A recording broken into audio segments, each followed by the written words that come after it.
সম্মানিত উপস্থিতি, আমি আপনাদের বলতে চাই যে পরিবার রক্ষা করা ফরজ।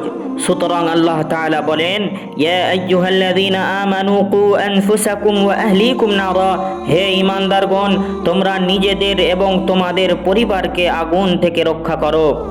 এই আয়াতে আল্লাহ তাআলা সরাসরি পিতামাতাকে দায়িত্ব দিয়েছেন।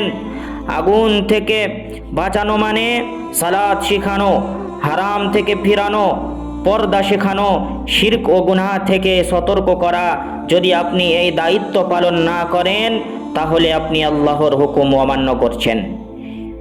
প্রিয় মুসল্লিগণ, আজ আমি আপনাদের প্রশ্ন করি যে আপনি কেমন পিতা? ছেলে দোকানে আড্ডা দেয়, দিন রাত মোবাইলে সময় কাটায়, সালাত পড়ে না, অথচ আপনি চুপচাপ থাকেন।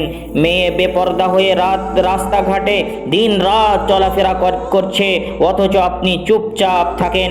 আর আপনার স্ত্রীও একবারের জন্যও ছেলে মেয়েকে শাসন করে না, আর নিজেরাও ঠিক মতো সালাত আদায় করেন না।